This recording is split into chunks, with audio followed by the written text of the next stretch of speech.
কর্ণফুলী সরকারি কলেজের একাদশ দ্বাদশ শ্রেণীর সুপ্রিয় শিক্ষার্থীবৃন্দ, আমি মনোয়ারা বেগম, প্রভাষক, কর্ণফুলী সরকারি কলেজ, কাপ্তাই, রাঙামাটি, পার্বত্য জেলা থেকে তোমাদের আরও একটি নতুন অনলাইন ক্লাসে স্বাগত জানাই। আমি আশা করি তোমরা সবাই ভালো আছো, সুস্থ আছো এবং স্বাস্থ্যবিধি মেনে চলছো। আসো আমরা সবাই মিলে ক্লাস শুরু করার আগে সৃষ্টিকর্তার কাছে প্রার্থনা করি, তিনি যেন আমাদের এই মহামারী থেকে পরিত্রাণ দান করেন। আমিন। আজ আমাদের অনলাইন ক্লাসে ম্যাডাম তোমাদের পাঠ্য বই সমাজবিজ্ঞান পরিচিতি প্রথম পত্রের 4র্থ অধ্যায় থেকে পাঠদান করব। আমাদের এই অধ্যায়ের বিষয়বস্তু হচ্ছে সমাজবিজ্ঞানের মৌল প্রত্যয়, অর্থাৎ মৌল প্রত্যয়টা পুরোটা কিন্তু তোমাদের ম্যাডাম পড়াবো না, আংশিক পড়াবো, যেহেতু তোমাদের সিলেবাস চেঞ্জ করা হয়েছে। তো আজকে দেখো, গত ক্লাসে ম্যাডাম তোমাদের যা পড়িয়েছিলাম তা হলো সমাজের ধারণা, সমাজবিজ্ঞানের বৈশিষ্ট্য এবং কার্যাবলী। তোমাদের মনে আছে নিশ্চয়।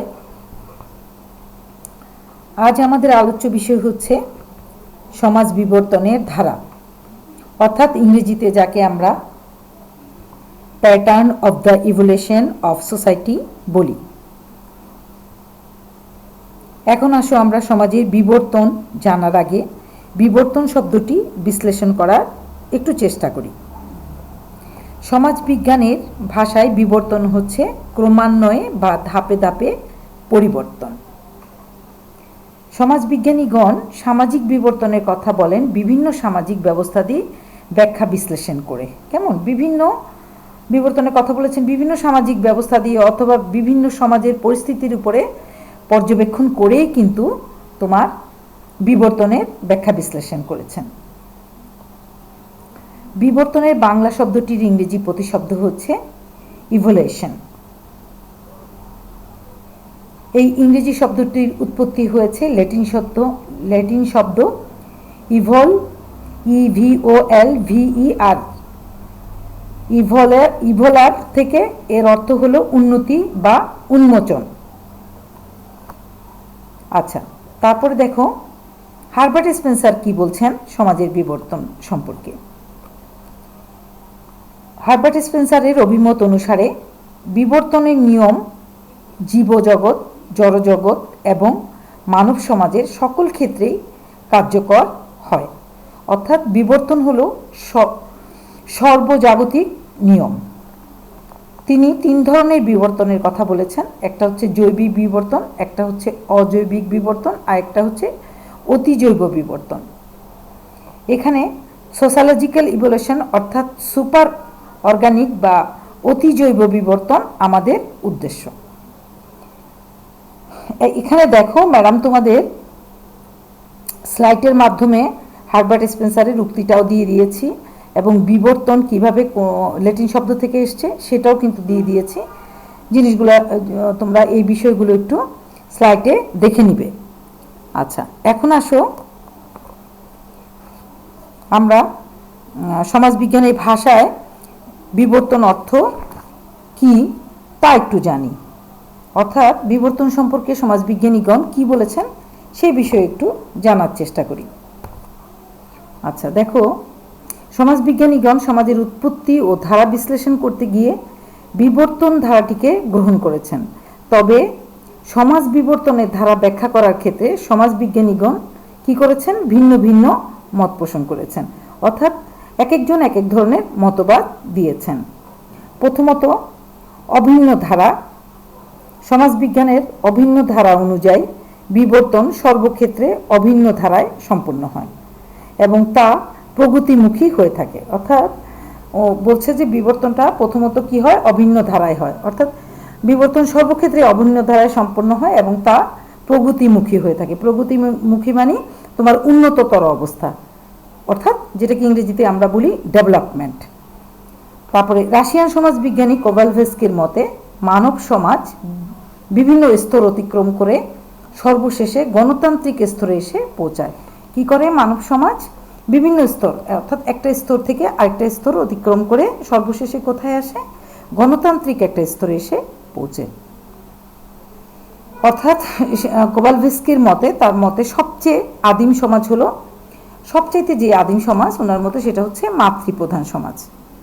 তারপরে দেখো ধীরে ধীরে তা পিতৃপ্রধান সমাজে পরিণত হয়। অর্থাৎ প্রথমে ছিল হচ্ছে মাতৃপ্রধান, তারপরে ধীরে ধীরে পিতৃপ্রধান সমাজে পরিণত হয়। পিতৃপ্রধান আদিম সমাজ কালক্রমে সামন্ত সমাজ যে রূপান্তরিত হয়। তারপরে সামন্ত সমাজ ভেঙে যাবার পর সাম্য ও স্বাধীনতার মূল মন্ত্রের উপরে ভিত্তি করে গণতান্ত্রিক সমাজ প্রতিষ্ঠিত হয়। কোভালস্কির মতে এই বিবর্তন হচ্ছে বিবর্তনের ধারাবাহিকতা। কেমন? উনি বলছে যে প্রথমে কি করে পিতৃপ্রধান সমাজ ছিল, তারপরে মাতৃপ্রধান, তারপরে কালক্রমে সামন্ত সমাজ অর্থাৎ ফিউডাল সমাজ যেটাকে আমরা ইংরেজিতে বলি, সামন্ত সমাজটা ভেঙে যাওয়ার পর আবার সাম্য ও স্বাধীনতার মূল মন্ত্রের উপরে ভিত্তি করে কি হয় গণতান্ত্রিক সমাজ ব্যবস্থা। যেমন আমরা এখন যে সমাজ ব্যবস্থায় বসবাস করছি সেটা হচ্ছে গণতান্ত্রিক সমাজ ব্যবস্থা, এবং তিনি মনে করেন এটাই হচ্ছে বিবর্তনের ধারাবাহিকতা। দ্বিতীয়ত দেখো উনি বলছেন রৈখিক ধারা। রৈখিক ধারাটা কি সেটা আমরা একটু জানি। সমাজ বিবর্তনের রৈখিক ধারা অনুযায়ী সামাজিক পরিবর্তন একটি রেখা তথা সোজা পথ অনুসরণ করে চলে। অর্থাৎ সামাজিক যে পরিবর্তনটা সেটা কিন্তু আঁকাবাঁকা হয় না, উনি বলছেন যে একদম সোজা একটা পথ বা রেখা সোজা পথ অনুসরণ করে চলে। এ ধারার বিশ্বাসীদের মধ্যে আমরা কাদেরকে পাই দেখো, যেমন অগাস্ট কোত, হারবার্ট স্পেন্সার, তারপরে কার্ল মার্কস প্রমুখের নাম আমরা উল্লেখযোগ্য মনে করতে পারি। এখন আসো আমরা সমাজবিজ্ঞানী ভিগো কি বলছেন সেটা একটু জানি। সমাজবিজ্ঞানী ভিগোর মতে সমাজের ঐতিহাসিক দৃষ্টিকোণ থেকে তিন ভাগে, সমাজকে ঐতিহাসিক দৃষ্টিকোণ থেকে কয় ভাগে ভাগ করা যায়? তিন ভাগে ভাগ করা যায় ভিগোর মত অনুসারে। প্রথমত হচ্ছে দেবতার যুগ, তারপরে হচ্ছে বীর যোদ্ধার যুগ, তারপরে হচ্ছে সাধারণ মানুষের যুগ। কেমন? তিনটি যুগের কথা সমাজবিজ্ঞানী ভিগো বলেছেন। এখন আসো সমাজবিজ্ঞানী অগাস্ট কোত, উনি কি বলছেন সমাজবিজ্ঞানের ধারা সমূহের মধ্যে বিবর্তনের ধারায়। আচ্ছা, সমাজবিজ্ঞানের বিবর্তনের ধারায় অগাস্ট কোত সমাজ পরিবর্তনকে কতগুলো স্তরের রূপান্তরের সাথে তুলনা করেন, অর্থাৎ কতগুলো স্তরের রূপান্তরের সাথে তুলনা করেন এবং বিশ্লেষণ করেন। তিনি মনে করেন সমাজ প্রথমে ছিল ধর্মীয় যুগ, অর্থাৎ থিওলজিক্যাল স্টেজ যেটাকে ইংরেজিতে বলা হয়, তারপরে দার্শনিক যুগ এবং সর্বশেষে দৃষ্টিবাদের যুগ, অর্থাৎ মেটাফিজিক্যাল, তারপরে হচ্ছে দৃষ্টিবাদের যুগ, পজিটিভ এজ যেটাকে বলা হয়, যুগে এসে পৌঁছায়। মানুষ প্রথমে ছিল আক্রমণাত্মক, তারপরে আসে আত্মরক্ষার প্রশ্ন, এবং আক্রমণকে প্রতিহত করে মানুষ টিকে থাকার চেষ্টা, এবং শেষে তাকে বেঁচে থাকার তাগিদে পরিশ্রম করতে হতো। অর্থাৎ আমরা প্রথমে কি পাই অগাস্ট কোতের মতে? প্রথমে হচ্ছে তোমার ধর্মীয় যুগ, তারপরে আসে দার্শনিক যুগ এবং সর্বশেষে দৃষ্টিবাদের যুগ এসে পৌঁছায়। মানুষ প্রথমে ছিল একেবারে আক্রমণাত্মক, তারপরে আসে আত্মরক্ষার প্রশ্ন, তারপরে আক্রমণকে প্রতিহত করে মানুষ কি করে টিকে থাকার চেষ্টা করে, এবং শেষে তাকে বেঁচে থাকার তাগিদে পরিশ্রম করতে হয়। অর্থাৎ পরিশ্রম করা ছাড়া মানুষ কিন্তু সমাজে টিকে থাকতে পারবে না, এই বিষয়টাই কিন্তু আলোচনা করেছেন। আচ্ছা, এখন দেখো অর্থাৎ সমাজবিজ্ঞানী কার্ল মার্কসের বিষয়ে আমরা একটু জানি। সমাজবিজ্ঞানী কার্ল মার্কস তোমার কি বলছেন সমাজের ধারা সম্পর্কে, অর্থাৎ সমাজের এই যে বিবর্তনের ধারা সেই সম্পর্কে কার্ল মার্কস কি বলছেন সেটা আমরা একটু জানি।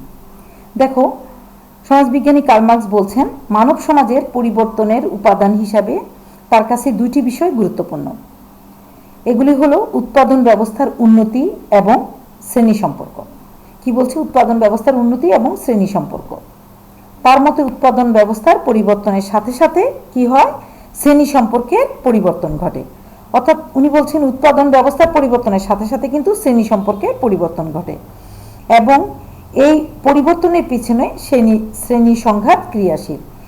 অর্থাৎ শ্রেণীর যে সংঘাত, যেটাকে ইংরেজিতে আমরা কনফ্লিক্ট বলতে পারি, এই কনফ্লিক্টের ফলেই কিন্তু তোমার একটা সমাজের পরিবর্তন ঘটে।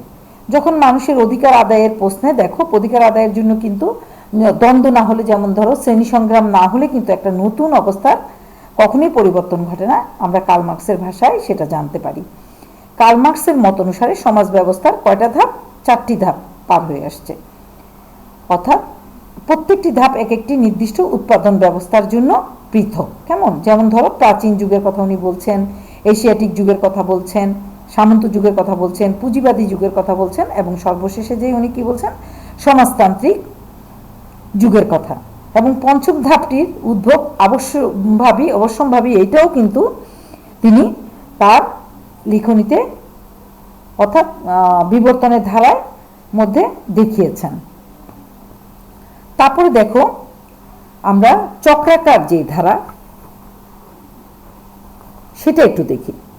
চক্রাকার ধারা অনুযায়ী বিবর্তন চক্রাকারে ঘটে। অর্থাৎ উনি বলছেন যে চক্রাকারের মাধ্যমেই কিন্তু বিবর্তন ঘটে। বিশেষ স্থান হতে শুরু করে কতগুলো স্তর বা ধাপ অতিক্রম করে চরমে পৌঁছাবার পর আবার ধাবিত হয়ে ফিরে আসে পূর্বের অবস্থায়। সমাজ ও সভ্যতা এই ধারা অনুযায়ী চক্রাকারে ঘুরতে থাকে। অর্থাৎ সমাজটা কি করে? চক্রাকারে ঘুরে। চক্রাকারের ধারা অনুযায়ী বিবর্তন চক্রাকারে ঘুরে। অর্থাৎ একটা অবস্থান থেকে শুরু করে আবার একটা অবস্থানে চলে আসে। যেমন মানুষের মতো, মানুষ দেখো শূন্য থেকে সৃষ্টি হয়, আবার শূন্যতেই কিন্তু মানুষ মিলিয়ে যায়। বিশেষ স্থান হতে একসময় দেখো সে একদম শিশু থাকে, শিশু থেকে আবার কিন্তু সে ক্রমান্বয়ে তার কি করে? বৃদ্ধি ঘটে, করতে করতে সে আবারও কিন্তু যে একদম বৃদ্ধ অবস্থায় চলে যায়। তো এই অবস্থায় সমাজটাও কিন্তু সেই একইভাবে কতগুলো স্তর অতিক্রম করে চরমে পৌঁছাবার পর আবার ধাবিত হয়ে ফিরে আসে কোথায়? সেই পূর্বের অবস্থায়। অর্থাৎ শিশু থেকে পিতা পর্যন্ত, পিতা থেকে পিতামহ পর্যন্ত সমাজ ও সভ্যতার এই ধারা অনুযায়ী চক্রাকারে ঘুরতে থাকে। এখন দেখো প্যারেটোর মতে, আচ্ছা তোমরা তো নিশ্চয়ই এবার বুঝতে পেরেছো যে সমাজের বিবর্তনটা কি, কিভাবে সমাজের বিবর্তন ঘটে। এটা তো আমরা বিভিন্ন সমাজবিজ্ঞানীদের মতবাদ থেকে জানতে পারলাম। কেমন? এই হলো আমাদের সমাজ বিবর্তন সম্পর্কিত বিভিন্ন সমাজবিজ্ঞানীদের মতবাদ। আমি আশা করব তোমরা স্লাইডেও ম্যাডাম দিয়ে দিয়েছি এবং বইটাও সামনে রেখে তোমরা বিষয়গুলো জানার চেষ্টা করবে। আচ্ছা, এখন আসো সমাজ বিবর্তনের ধারা।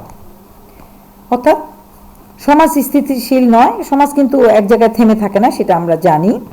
এটা সর্বদাই কি? পরিবর্তনশীল। সমাজবিজ্ঞানী লিওনেস্কি সমাজ বিকাশের ধারাকে কয় ভাগে ভাগ করেছেন? 4 ভাগে ভাগ করেছেন। 4টা ভাগ কি কি দেখো? আদিম সমাজ, পশুপালন সমাজ, কৃষি সমাজ, শিল্প সমাজ। কেমন? কি কি? আদিম সমাজ, তোমার পশুপালন সমাজ, তারপরে হচ্ছে তোমার কৃষি সমাজ, এবং তোমার হচ্ছে শিল্প সমাজ। আচ্ছা, আদিম সমাজ তো আমরা সবাই জানি আদিম সমাজটা কি, অর্থাৎ আদিম সমাজে মানুষ কিরকম ছিল। আদিম সমাজটা সম্পর্কে আমরা সবাই জানি। তখন কি করে? আদিম মানব সভ্যতার শুরু হচ্ছে আদিম সমাজ থেকে। কেমন? এটা তো আমরা সবাই জানি। নৃবিজ্ঞানীগণ এই সমাজকে অনক্ষর সমাজ বলেছেন, অর্থাৎ যার অক্ষর জ্ঞান নাই তাকে অনক্ষর বলা হয়। নৃবিজ্ঞানীদের মতে কি বলছেন? তারা বলছেন যে এই সমাজটা ছিল অনক্ষর, অর্থাৎ যাদের অক্ষর জ্ঞান ছিল না। এই সমাজের লোকদের অর্থনৈতিক ব্যবস্থা ছিল সহজ সরল ও নিম্নমানের।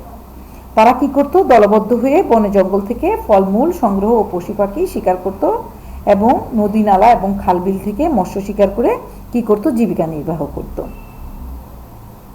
এই জন্য আদিম অর্থনীতিকে খাদ্য সংগ্রহ ভিত্তিক অর্থনীতি বলা হয়। এই গেল আদিম সমাজ। কেমন? অর্থাৎ প্রকৃতির কাছে তারা ছিল একেবারেই অসহায়। এটাই হচ্ছে আদিম সমাজের বৈশিষ্ট্য। এখন আসো পশুপালন সমাজ। আদিম সমাজের পরবর্তী যে অবস্থাটা সমাজ ব্যবস্থা, তার নাম হচ্ছে পশুপালন সমাজ। এই সমাজের মানুষেরা খাদ্য সংগ্রহের পাশাপাশি পশুপালন করে কি করত? জীবিকা নির্বাহ করত। এই সমাজের সর্বপ্রথম সম্পত্তিতে ব্যক্তিগত মালিকানার কি হয়? উদ্ভব ঘটে। অর্থাৎ পশুপালন সমাজের সর্বপ্রথম কিন্তু ব্যক্তিগত মালিকানার উদ্ভব ঘটে। তারপরে দেখো কৃষি সমাজ। আচ্ছা, কৃষি সমাজটা কি দেখো? কৃষির আবিষ্কারে মানব সমাজ বিকাশের একটি বৈপ্লবিক পরিবর্তন ঘটনা। কেমন? বৈপ্লবিক পরিবর্তন ঘটে কিংবা বৈপ্লবিক ঘটনা।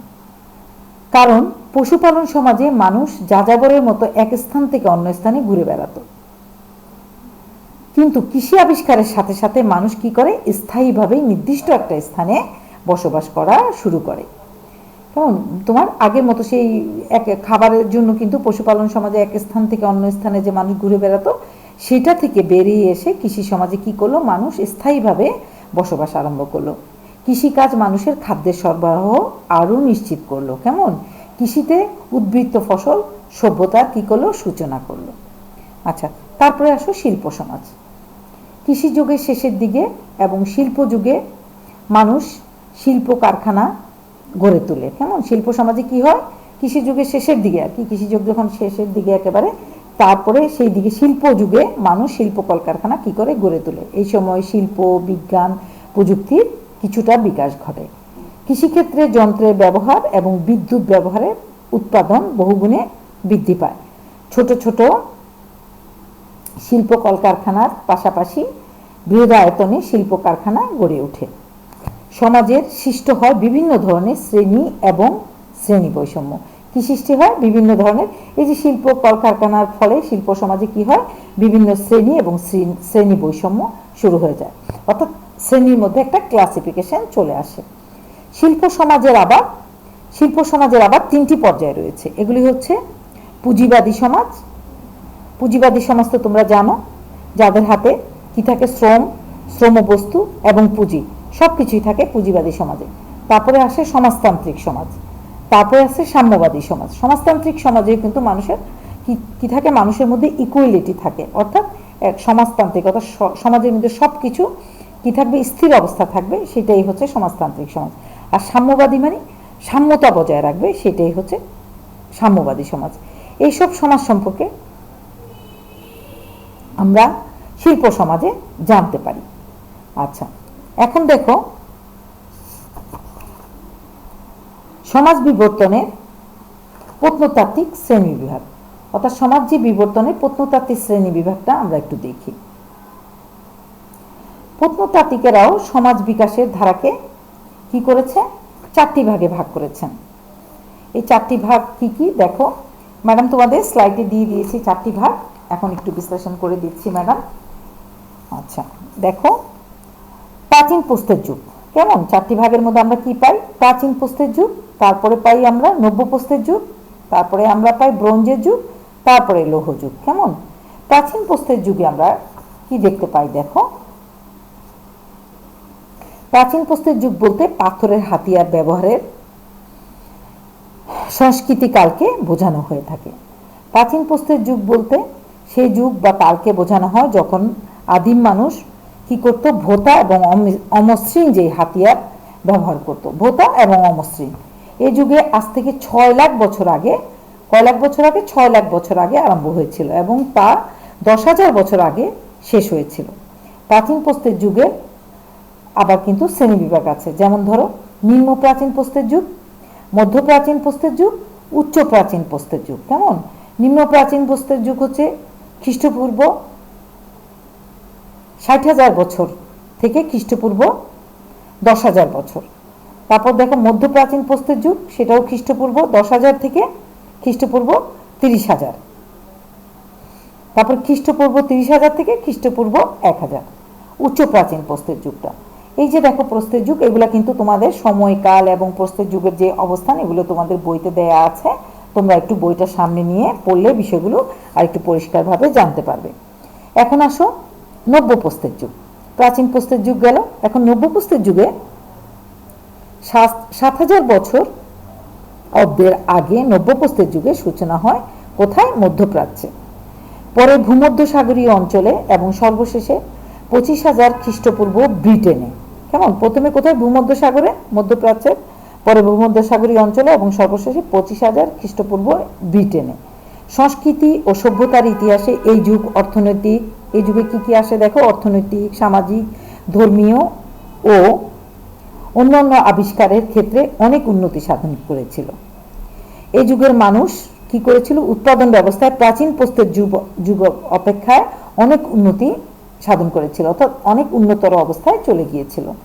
খাদ্য সংগ্রহ সমাজ ব্যবস্থার পরিবর্তে তারা খাদ্য উৎপাদন ব্যবস্থার সূচনা করে, যার ফলে কি হয়েছিল, তারা খাদ্যে স্বয়ংসম্পূর্ণতা অর্জন করেছিল।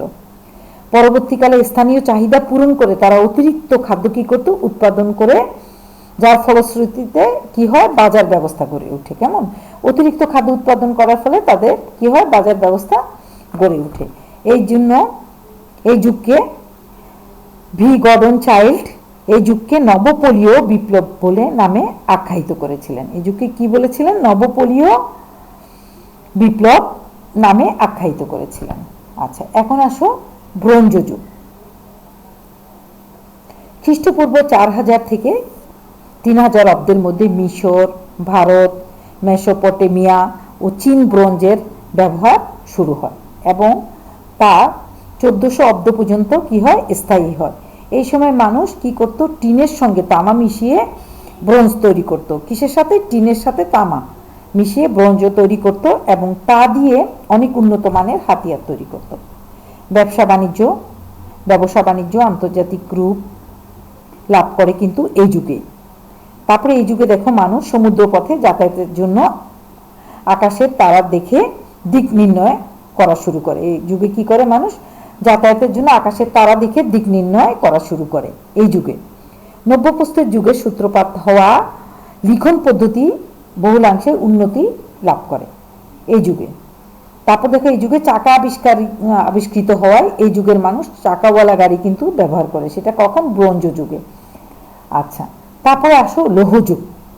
লৌহযুগে আমরা কি দেখতে পাই, খ্রিস্টপূর্ব 1500 অব্দে মধ্যপ্রাচ্য এবং খ্রিস্টপূর্ব 500 অব্দে ব্রিটেনে লোহার ব্যবহার শুরু হয়, অর্থাৎ লোহার ব্যাপক ব্যবহার শুরু হয় 1500 অব্দ থেকে মধ্যপ্রাচ্য এবং খ্রিস্টপূর্ব 500 অব্দে ব্রিটেনে।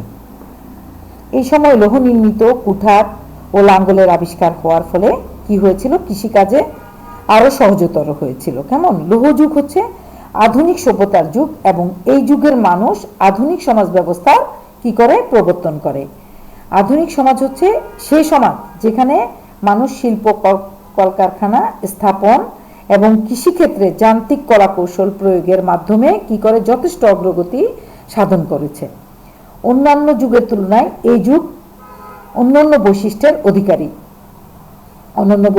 অধিকারী, কেননা এই যুগের মানুষের মধ্যে সর্বপ্রথম বৈজ্ঞানিক যুক্তি নির্ভর কি হয়, চিন্তা ভাবনার প্রতিফলন দেখা যায়। কারণ লৌহ কিন্তু ছিল স্থায়ী একটা, তোমার ব্রোঞ্জ যুগে কিন্তু ব্রোঞ্জ কিন্তু ভেঙে যেত, অনেক কিছু তারা কিন্তু কি করতে পারতো না, ব্রোঞ্জ দিয়ে তৈরি করার ফলে স্থায়ী হতো না, জিনিসটা একসময় ভঙ্গুর ছিল। কিন্তু লৌহ যুগে কিন্তু এই লৌহের আবিষ্কার কিন্তু অনেক বেশি স্থায়ী ছিল এবং অনেক বেশি তোমার টেকসই ছিল। সে কারণে এই যুগে, এই লৌহ যুগে মানুষ লৌহ নির্মিত কুঠার, লাঙ্গল এগুলো অনেক বেশি মানুষকে তার উন্নতর অবস্থান নিয়ে যাওয়ার জন্য কি করে, সহজতর ছিল।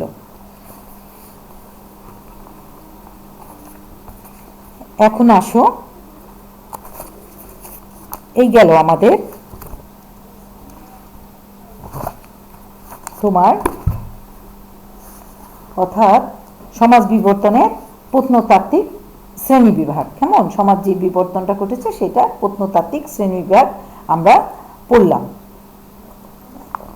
অর্থাৎ এই শ্রেণী বিভাগটা পড়ে নিলাম। দেখো সুপ্রিয় শিক্ষার্থীবৃন্দ, আজ আমরা জানতে পারলাম সমাজ যে পরিবর্তন বা বিবর্তন হচ্ছে তা এক সীমা পার হয়ে বা একটি সমাজ ব্যবস্থার রূপ থেকে অন্য রূপে পরিবর্তিত হচ্ছে। এই রৈখিক ব্যবধানের মাধ্যমেই সামাজিক বিবর্তন ঘটছে, অর্থাৎ উন্নয়ন ঘটছে। কেমন, অর্থাৎ তোমার এই বিষয়টা আমরা সমাজ বিবর্তনের ধারায় আমরা যা জানতে পারলাম সেটা হচ্ছে সমাজ যে পরিবর্তন বা বিবর্তন হচ্ছে তা এক সীমা পার হয়ে বা একটি সমাজ ব্যবস্থার সীমা পার হয়ে বা রূপ থেকে অন্য রূপে পরিবর্তিত হচ্ছে। এই রৈখিক ব্যবধানের মাধ্যমেই সামাজিক বিবর্তন ঘটছে, অর্থাৎ উন্নয়ন ঘটছে। সুপ্রিয় শিক্ষার্থীবৃন্দ, তোমরা সবাই যার যার অবস্থানে স্বাস্থ্যবিধি মেনে চলবে এই প্রত্যাশা রেখে আজকের মতো ম্যাডাম তোমাদের অনলাইন ক্লাসের সমাপ্তি ঘোষণা করছি। আল্লাহ হাফেজ।